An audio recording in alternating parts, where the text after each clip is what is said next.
جی السلام علیکم معزز سامعین، آج ایک اور نئے موضوع کے ساتھ حاضر ہیں۔ آج ہم بات کرنے والے ہیں اردو کے مشہور نقاد اور محقق شمس الرحمن فاروقی کی زندگی اور ان کی ادبی خدمات کے حوالے سے۔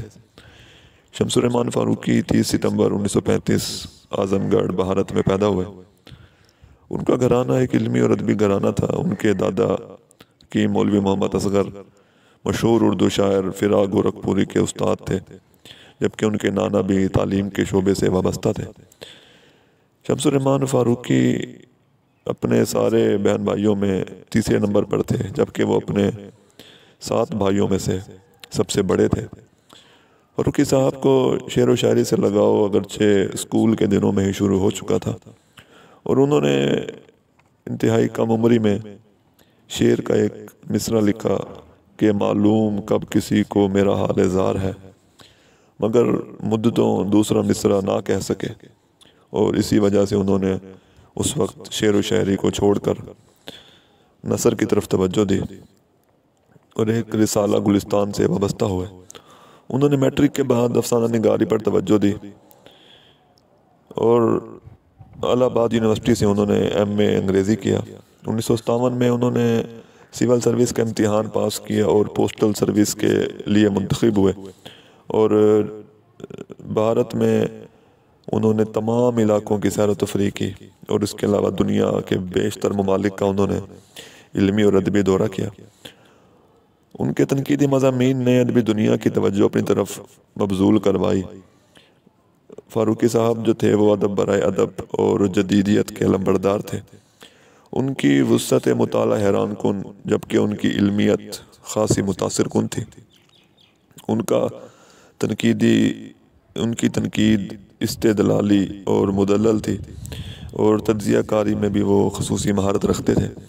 1966 میں ادبی رسالے شب خون کی بنیاد رکھی، جو کہ مسلسل کئی برس تک جاری ہوتا رہا، اور 2005 میں اس کا آخری شمارہ شائع ہوا۔ فاروقی صاحب کے تنقیدی مضامین مختلف کتابوں کی صورت میں شائع ہو چکے ہیں، جن میں تعبیر کی شرح، اردو کا ابتدائی زمانہ، اردو غزل کے اہم موڑ، غالب پر 4 تحریریں، ہمارے لیے منٹو صاحب، اثبات و نفی، انداز گفتگو کیا ہے، تنقیدی افکار، آہنگ اور بیان، فاروقی کے تبصرے اور نئے نام خاص اہم ہیں۔ فاروقی صاحب کا سب سے اہم ترین تنقیدی جو سرمایہ اور کام سمجھا جاتا ہے وہ ان کا مشہور اردو شاعر خدائے سخن میر تقی میر کی شاعری کے حوالے سے شعر شور انگیز ہے، جو کہ 4 کتابوں پر 4 جلدوں پر مشتمل ہے، اور میر تقی میر کی شاعری اور ان کی زندگی کو سمجھنے کے لیے سب سے اہم ترین کام جو ہے وہ ان کی یہی کتاب سمجھی جاتی ہے۔ اس کتاب کے حوالے سے یہ بات انتہائی اہم ہے کہ یہ اتنی مشہور ہوئی کہ اسی کتاب پر انہیں بھارت کا ایک بڑا ادبی ایوارڈ 1996 میں سرسوتی سمان ایوارڈ عطا کیا گیا۔ اس کے علاوہ انہوں نے مشہور یونانی فلسفی ارسطو کی کتاب بوتیکا کا دوبارہ اردو ترجمہ کیا اور انہیں اپنے مقدمے کے ساتھ شائع کروایا۔ فاروقی صاحب شاعری بھی کرتے تھے، اور ان کی شاعری کے چند مجموعے 4 سمت کا دریا، سبز اندر سبز، آسمان محراب اور گنج سوختہ کے نام سے شائع ہو چکے ہیں۔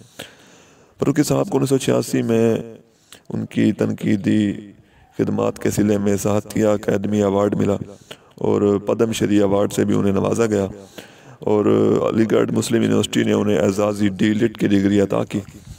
فاروقی صاحب کا ناول کئی چاند تھے سر آسماں اردو کے اہم ترین ناولوں میں شمار کیا جاتا ہے، اور موجودہ دور کا سب سے بڑا ناول اس کو سمجھا جاتا ہے۔ اس ناول میں انہوں نے مغلیہ تہذیب اور تاریخ کے پس منظر میں بات کرنے کی کوشش کی ہے، اور مزے کی بات یہ ہے کہ یہ ناول بھارت سے پہلے پاکستان میں 2006 میں شائع ہوا، اور دیکھتے ہی دیکھتے اس کی شہرت کو پر لگ گئے، اور تمام اردو کے ناقدین نے اس ناول کو اردو کے اہم ترین ناولوں میں شمار کیا ہے۔ فاروقی صاحب نے لغت نویسی کی طرف بھی توجہ کی، اور ان کا افسانوی مجموعہ سوار اور دوسرے سوار کے نام سے شائع ہو چکا ہے۔ غرض تنقید، شاعری، ناول نگاری، افسانہ نگاری، داستان، ترجمہ نگاری اور لغت نویسی جیسے ادبی میدانوں میں بے شمار تاریخی کارنامے سر انجام دینے والے شمس الرحمن فاروقی 85 برس کی عمر میں 25 دسمبر 2020 کو اس دار فانی سے کوچ کر گئے، مگر اپنے کارناموں کی صورت میں وہ اردو ادب کے چاہنے والوں کے دلوں میں ہمیشہ بستے رہیں گے، زندہ رہیں گے۔ شکریہ۔